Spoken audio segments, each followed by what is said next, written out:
Okay, we left off 818, third paragraph. Hishtadlakach lesor chush hatam.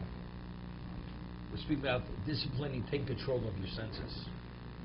We're talking about to limit your sense of taste. You know, we speak about cravings. People have cravings.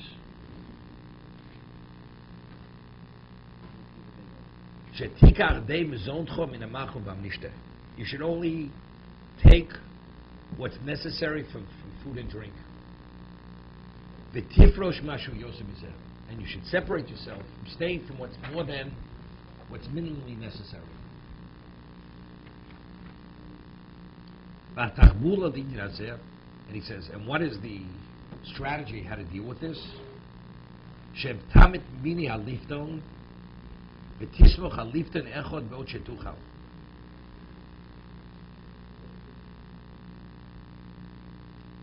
know, the Gemara says that any food item that you eat with bread, right? One does not say a bracha during the meal. It's called kedei lafis osapas, because it's considered secondary to bread. Bread is primary, so anything which is secondary to the bread, that's the reason why if you wash a food item, something which is normally part of the meal, so since it's all considered associated with bread, it doesn't have its own independent identity. That's why you don't have to say bracha on food that you eat during a meal after you wash. Even if actually you don't eat with bread. But because there is an association with the person wants to eat cashews during the meal, which is not normally part of a meal, you have to go create on the cashews if you're eating cashews during the meal. Or you want a piece of chocolate. Or if you want to eat a fruit. And it's a type of fruit that you normally don't eat during a meal. Okay? You want to nibble on grapes during the meal. You have to say procreates. Because grapes are not part of the meal. Okay? But the term is lafis usapas. He says you should limit condiments. You can eat a piece of bread, but you enjoy a piece of bread if you smear some type of jam on it. He said, you know something, it's best abstain from the jam. Because there, you're making the bread, it goes beyond nourishment. You're making it more tasty. So by making it more tasty, what are you doing? You're enticing your sense of taste. So if you want to take control of it, to minimize it,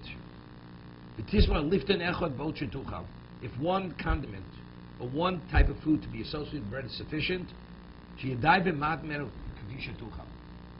person has some people, when they see here at the breakfast table, you question whether we're eating bread with cream cheese or cream cheese with bread.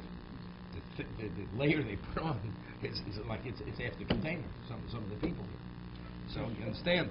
So if you put on a very thin spread of whatever it may be, or you put on thick, and it's more tasty, you really could enjoy it. Minimize it.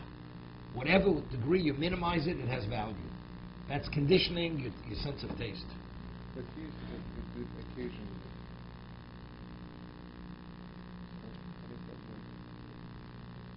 I don't see what he says. It doesn't say occasionally. I don't say. Tismoch al liften when you can. That's why he's pressed the occasionally. When you can, to do something which you're causing yourself pain.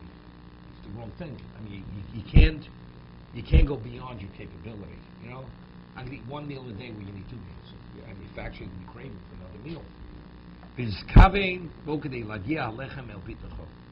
And the person's focus has to be, why am I eating? To nourish myself. That's the reason. It's not for the taste or for the enjoyment of eating, it's to be nourished. That the person should think when he eats, that is my purpose of eating. Lola time. No, but it's interesting. Even a person is not a glutton, doesn't really indulge in eating, but thinking, why am I eating? The thought process, I'm eating to sustain myself, to nourish myself. It's a whole different understanding. Now, there's the occasional. He says you should conduct yourself occasionally without any spread, without any condiment. This is to condition your nature, that it should be easy to deal with when you're denied.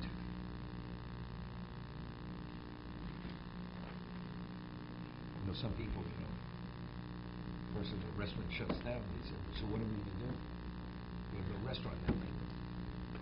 I mean, they're so conditioned to going out to eat in a restaurant. What do we do if we can't eat in a restaurant?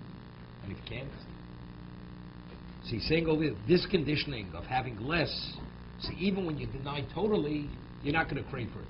You're not going to miss it. It's not going to disrupt your life. It's not going to become a distraction. He says, if you're able to remove yourself from the condiment where it takes a degree of effort to prepare it, no, eating meal, make it simple. Olives, cheese, tainim, anovim, dome, eat it in the natural form. You have the nourishment, and it satisfies you. I say that's what you should do. I remember when I was in yeshiva, I'm not such a husband anymore. I was about 16 years old. I already had a relationship with my yeshiva, my brother, 16 and a half. And everybody wanted to speak to him. So if you wanted to spend some time with him, you would get him right into davening, because he would walk home. It was about a 15-minute walk. And you'd walk with him, you'd speak to him, regarding the Gemara, whatever you want to speak to. Had to be, of course, learning. So, and that was the best time to get him. I would run to the dining room, eat one hard-boiled egg and a cup of coffee, and that was my breakfast. It took maybe maximum 1 minute. And that was it. Then I was back to walk him out of the Bismillah. I did this for a very long time. My breakfast was never more than 1 minute. So when I went to eat breakfast, I didn't go to eat breakfast. I knew I had to eat in the morning, so I went to eat, and I was out of there. So what is my focus? My focus is not for the taste of the egg or the cup of coffee. It's because I knew I had to have minimally that, then I was on to something else. Okay? Person has to go to a meeting. He knows he has to, just to perk himself up, he has to have a cup of coffee. He doesn't have to have time to sit there and savor the cup of coffee because he knows he has to get to the meeting. But he knows he has to start the day with that, maybe just to get himself going. Same idea. What is the focus? So he says if you're able to have food which doesn't complicate your life, doesn't take that much preparation, it's better. Because examples, natural foods, cheese, olives, fruits, figs, grapes, something similar to that. But we used to have, when they first sent up the astronauts, they had astronaut food, They had like a tube of toothpaste, they would squeeze it in your mouth, and that all the vitamins and nourishment, and that was it. You didn't need more than that. Okay? Somebody brought it to me, and said, what, you need to brush your teeth? Not this astronaut food. Okay. To be continued. What? Okay. I was trying to do my oven. This is a gasket on the door. Material. What you do with it? Take some fantastic. Spray it on it. So once you spray it on it, we're not going to kill it. Then when you do the self-cleaning mode, whatever, you don't have to worry about it. It's get hot enough, it's worthless. No. Once you spray it with easily, it's already so saturated, you're not worried you're going to burn it. That's fantastic.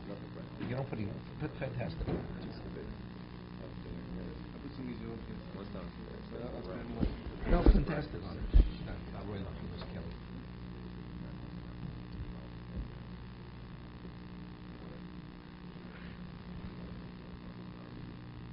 You ever see people, they go to a wedding, and you have all these Chinese, you have a sushi or a Japanese people, they get all excited. You see the sushi. It's unbelievable. And they get excited. So what if that's what excites them? So what's in their mind throughout the year? I mean, they have a craving for this.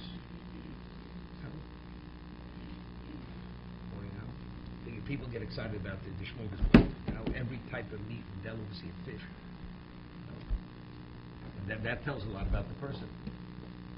Is what he described only for a week there? Is it supposed to be that way on Shabbos also, just limiting kind of your approach to the day?